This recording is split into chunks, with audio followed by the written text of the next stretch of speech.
It's January 1st, 2025, and there's a bunch of sneakers that are about to come out that's gonna blow everybody's mind. But I do think that there is a list of shoes that was left off of 2025. I most recently just did a video doing my top 5 shoes of what I wanted to come out in 2025. Now, this video is gonna be the same aspect. It's just with these shoes, we're gonna focus on the older models. I feel like there are a lot of older shoes that could bring a lot of limelight to all of these classic or nostalgic shoes that they're trying to pump out in 2025. And I just think that certain silhouettes don't really have like the anymore. So these are going to be the top 5 shoes that I think are necessary to come back in 2025. So without further ado, let's get into the first shoe. All right, so my first shoe on the list that they need to bring back in 2025 is the Just Don 2s. I don't care if it's a new colorway or they just restock one of the, I think it's 3 colorways that have already been released. Any one of those are fine, bro. The Just Don 2s are literally the only Jordan 2s that I like. And I already know that Jumpman, they've already tried to have like a Jordan 2 year. I have this little theory that Jordan, they try to pick years, even with Nike low key, they try to pick years where they focus on one silhouette. And so Jumpman recently had a year where they were just focusing on Jordan 2s. So that's when they dropped the Off-White 2s, the J Balvin 2s, and a whole bunch of other like meaningless collabs, and then the OG colorway as well. And nobody really catered to it, bro. But I think bringing the Just Don 2s is such a different type of 2 because it gives off that luxury feeling, but it's still a Jordan at the end of the day. It has that premium knitted material. I really like that. Just the look of the Just Don 2. I think that would have a lot of people wanting it, and it hasn't been released, and it's only been released once, and it's been such a long time ago. So I think it would build hype for if they wanted to shine light on some of these Jordan 2 models. And also they have like a fusion model. It's like the Air Jordan 2/3. I ain't gonna lie, I like those. But I can't see myself buying, and this is a little bit of the hype beast in me, but I can't see myself buying a fusion counterpart if I don't have the original in my collection. I don't have any 2s. If the Just Don did come out, I would gladly get those. My dad, he actually has all 3 or however many colors. He got all of them, and they're all signed by Just Don or Don C himself. So that's another reason why I refuse to buy anything, because he needs to just pass that torch. But getting into our second shoe, I want to do the Champagne 6s, and I'm going to throw in the Cigar 6s.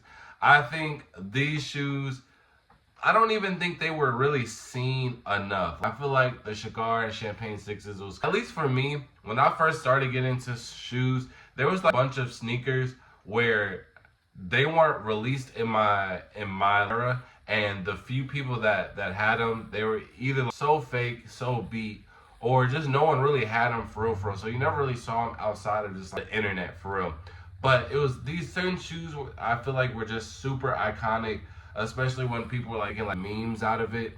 For example, like bread 11s, they'll have like bread 11s next to a loaf of bread, or like Oreo 5s, they'll have like milk in a pack of cookies. The Cigar and Champagne was the exact same way, and I distinctively remember them just based off of the memes themselves. And I always thought that 6s were just like extremely hard because of those. And actually, one of my first Jordans that even got me to sneakers for real was the Carmine 6s. And there really hasn't been any hype towards 6s outside of, I'm not counting Travis because obviously Travis, but the latest was the re-release of the Carmine 6s, but that was horrible. They super GR, quality was terrible. There was pink pairs, bleeding pairs, all of that. But I think some 2 iconic shoes like those would bring some limelight back to the 6s. And I don't think people really hate the 6s. I just feel like the colorway has been like lackluster, for real. And I think that's one of the non-basic ones. So shout out the Cigar and the Champagne 6. Those are super dope. Honorable mention in the 6 category, even though I don't think anybody really rock with these, but I love wearing these in early 2K. The Pinnacle 6s, I thought those were the coolest things ever. All gold, shiny Johns, them crazy, but retail is crazy. But next on my list is any of the OVO Jordans. So I'm talking about OVO 8, OVO 10, and OVO 12.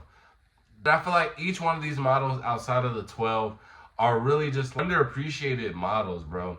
Me personally, I don't really like the 8s. I've heard that they're heavy. They just look really bulky. And again, when I first got into sneakers, Jordan Brand just wasn't releasing 8s. So it's like the few people that did like, bro, you had to have, and it was always Aqua 8s. No matter what, it was always Aqua 8s or the Bugs Bunny 8s. Those are literally the only two Jordan 8s that you ever saw on anybody's feet. So if somebody had a Jordan 8, it was just like a really old or beat up pair of like Aquas or Bugs Bunnies, right? And I think there is some solid 8s. I think those two are solid. Again, I wear 13 or 14, so I feel like those just be too big for me. But I never even got to experiment because like the whole time that I started growing up on sneakers, there was never a Jordan 8 release ever. So even I feel like that would have been like perfect time to experiment. Now it's just like, all right, bro, y'all got way too many releases coming out. I'm not gonna experiment with no Air Jordan 8s. But then if they brought back the OVO 8s, I'll be a little bit more inclined to test out a Jordan 8, you know what I'm saying? Because I really do like all the OVOs. I really do like the OVOs. And they just released a sample of the OVO 9s. Those are crazy if you really like 9s. So I think the OVO 8s, OVO 10s, those are really underappreciated models. But for someone who has never got to experience with them, see, the thing is, I think they had like a year where they were trying to push out the 10s. I was there. I want the double nickels, and that's low-key on my list, low-key. But there was a period of time where I got to snag some 10s. There was not a single Jordan 8 release, bro. Like, I promise you. Like, outside of bro, there was none, bro. There was literally none. I don't think until I graduated high school, bro. And I think it was like Sequoia 8s, and those were trash. Let's see, what do I have next on my list? Next on my list is the Green Glow 4s, bro. I think this is one of like another old school shoe that they just haven't never brought back, bro. And these are super fire. I still think that Jordan 4s have a little bit of hype in them. And I think if they do drop the Green Glow 4s, I think it'll be very similar to military blue / industrial blue. But I think it'll have a little bit more demand. And low-key, I just see them making a little bit more limited. But I think that would do wonders. I think that would bring some hype back into Jordan 4s too. I think there's already some good Jordan 4s that are coming. It's just that retail point is just super high, so it just drives everybody away. But with a lot of these, a bunch of Jordan releases in general that are majority all good, I think people are just gonna have to accept it at some point. But again, people are like already understanding that 2025 is basically like my last year of copping Jordans because they're just giving us every single thing. But I really do love the Green Glow 4s. We just haven't seen a release with them. I think it just fits in. We just dropped the military blues. I think that's alongside the same timeline. So give me back the Green Glow 4s. Those are also grails of mine. Not least, the fifth one, probably don't even know about these, but I've literally only saw these once in my life, bro. And I think they're the coolest shoes ever. And for some reason, right, a lot of shoes, because I got in the sneakers around 2015, right? So there was a lot of shoes that I wasn't really familiar with, but as I got more excited for shoes, I did my research because I really wanted to be like really dived into what I do. I've never really done research on the shoe, but I've loved it ever since I first saw it. It's the Ben 9s, bro. It's the 9s with the like gunshot in it. I don't even know the story. I really need to do my research on it. But those are super fire, bro. Those are super fire. Oh my gosh. And I don't even remember when those were initially released, but I know they were only released once. And that's also a shoe where nobody like ever's really seen it, bro. Like I barely see that in person. It's one of those shoes where you rarely see people wear it or just have it out in public. Right? It's just an old, I don't even know if it's a collab, bro. It's just like an old iconic Jordan, bro. Those are tough. I think the 9s are starting to slow down too. We've had some recent Air Jordan 9 releases that were just terrible. They tried to bring back those UNC 9s. Nobody wanted those.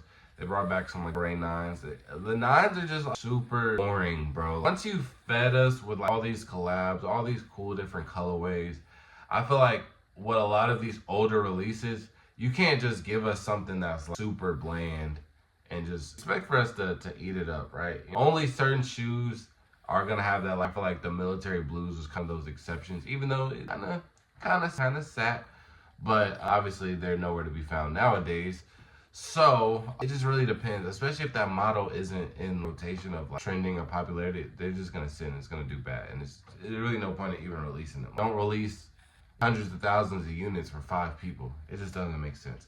But those are my 5. I feel like all 5 of these would bring a revamp to their specific silhouettes. I think a lot of these are undervalued, underappreciated, and I think having these specific Jordans come out would do just a chain reaction of interest with a lot of other models that they potentially might drop in 2025, or it encouraged people to go back and get some earlier releases, and then that just causes future hype for a lot of these other releases. So I think they need to try and incorporate some of these shoes that I just mentioned, or at least on the same, you know, saying spectrum of them.